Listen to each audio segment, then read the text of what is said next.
Student last हमने ammonia की preparation वाला टॉपिक क्लियर किया था।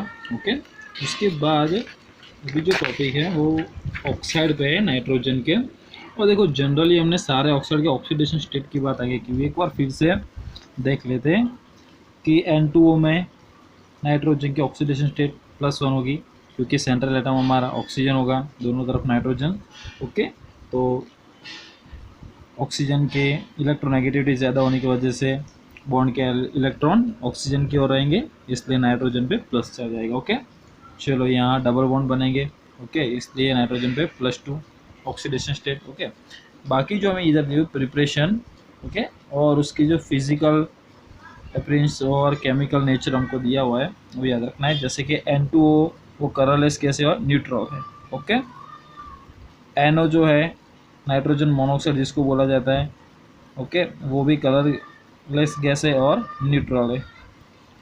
ओके, प्रिपरेशन हम बाद में देख लेते हैं। चलो उसके बाद नाइट्रोजन ट्राइऑक्साइड की बात किया जाए, डाई नाइट्रोजन ट्राइऑक्साइड की, तो उसमें नाइट्रोजन का ऑक्सीडेशन स्टेट +3 होगा, जो हमने आगे देखा हुआ है। ब्लू कलर का है, सॉलिड है और एसिडिक नेचर है। ठीक है, ये ध्यान रखना है, कौन सा नेचर है, एसिडिक है। उसके बाद NO2 +4 ही होगा, ऑब्वियसली उसका ऑक्सीडेशन स्टेट, नाइट्रोजन की बात कर रहे हैं, +4।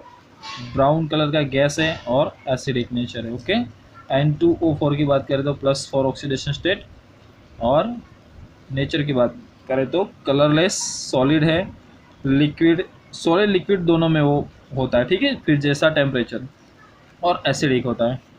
उसके बाद अगर बात करें N2O5, उसमें +5 ऑक्सीडेशन स्टेट, कलरलेस है, सॉलिड और एसिडिक है। मोस्टली सारे हमें कलरलेस मिले, बाकी जो है जैसे कि N2O3 वो ब्लू, NO2 वो ब्राउन है। ठीक है, ये याद रखना है हमें। चलो बाकी बॉन्डिंग कैसे बनती है वो थोड़ी बहुत आपको क्लियर होगी, हमने लुईस स्ट्रक्चर 11th में क्लियर किया हुआ है। ठीक है, तो उसका सारे का लुईस स्ट्रक्चर हमें दिया हुआ है, आप खुद से ही एक बार ट्राई करना है, सबको जो समझ में नहीं आए वो पूछ लेना। ओके, चलो तो अभी जो नेक्स्ट टॉपिक है उस पर जाते हैं फ्रेंड्स।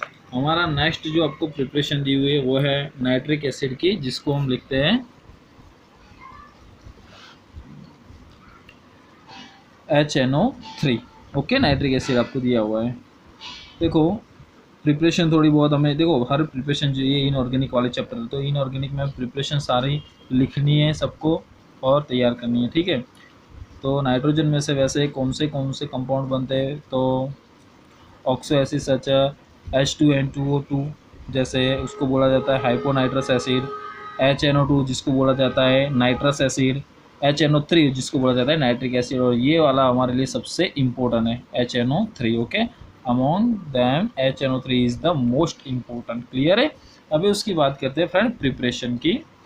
तो प्रिपरेशन में देखो आप, फर्स्ट आपको जो प्रोसेस दी हुई है इन लेबोरेटरी में, ठीक है, nitric acid is a prepared by heating KNO3 या NaNO3, दोनों में से कोई एक लिख सकते हो आप। ठीक है, KNO3 लो तो भी चलेगा, NaNO3 लो तो भी चलेगा, and concentrated H2SO4 in a glass retort.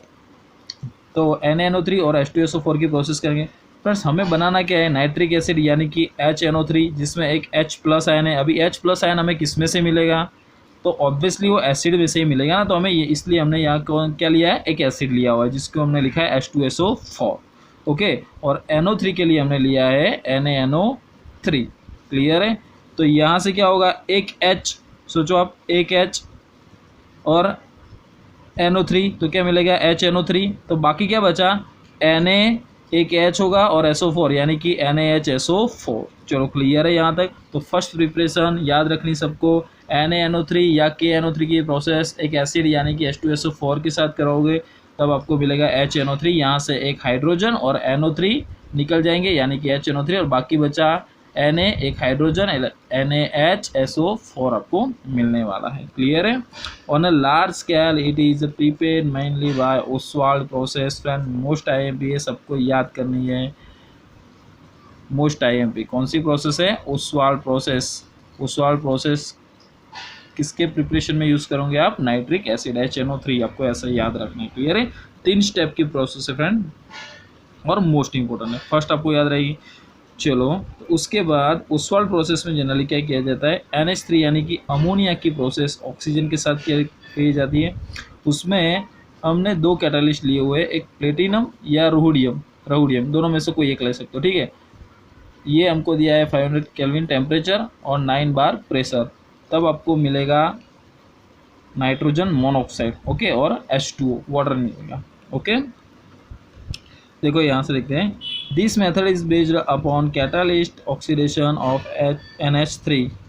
Catalyst oxidation है NH3 का, NH3 का ऑक्सीडेशन किया, वो तो दिख रहा है ऑक्सीजन के साथ, ऑक्सीजन के प्रेजेंस में रिएक्शन किया यानी कि ऑक्सीडेशन।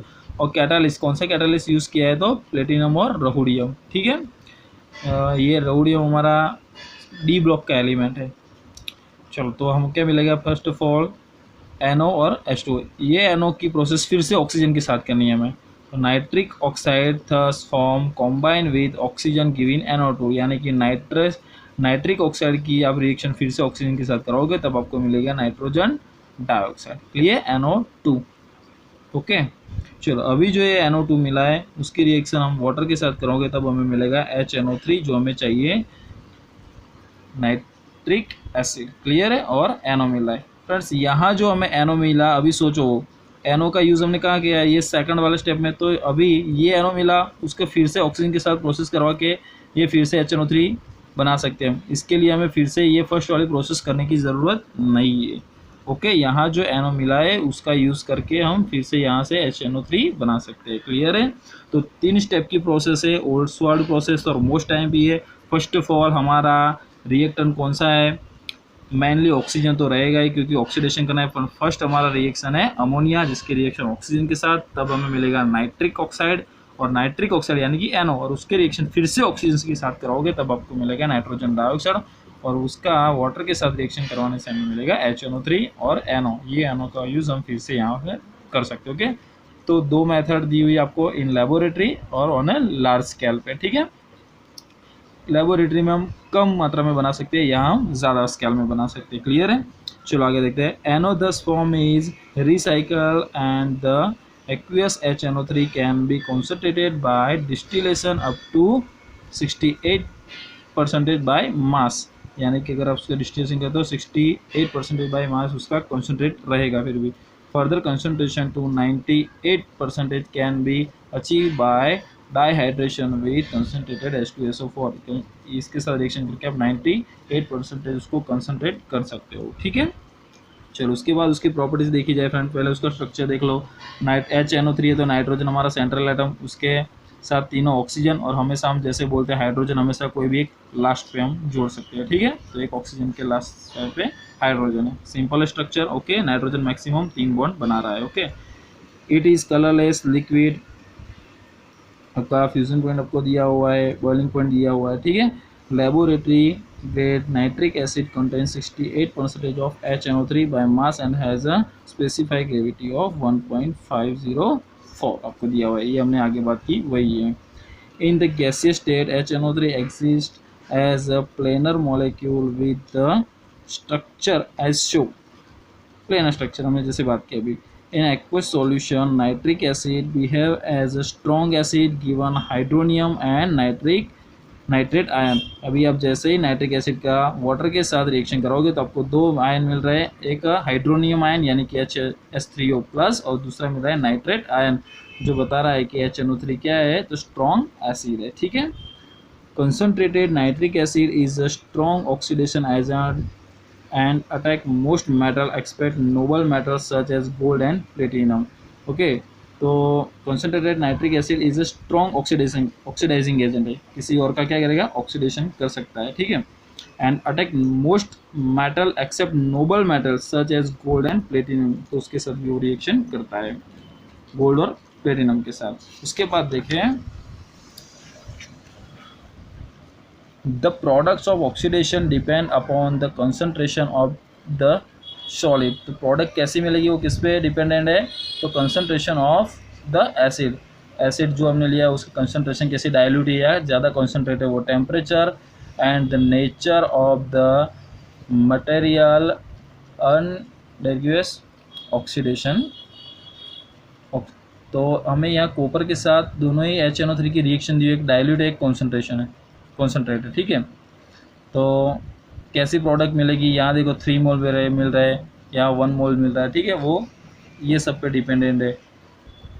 उसके बाद देखा जाए zinc react with dilute nitric acid to give N2O and with concentrated acid to give NO2, यानी कि जिंक हमारा सेम है, पर अगर हमने एसिड जो डाइल्यूट लिया और एक कॉन्सेंट्रेट लिया तो हमारी प्रोडक्ट भी कैसी मिल रही है, डिफरेंट मिल रही है। यहाँ हमें N2O मिल रहा है जबकि यहाँ NO2 मिल रहा है, ठीक है। उसके बाद जो हमने बात की है फ्रेंड्स, वो है जनरली नॉन मेटल के लिए। तो नॉन मेटल के जैसे कि यहाँ उसके साथ भी वो रिएक्शन कर सकता है, देखते हैं।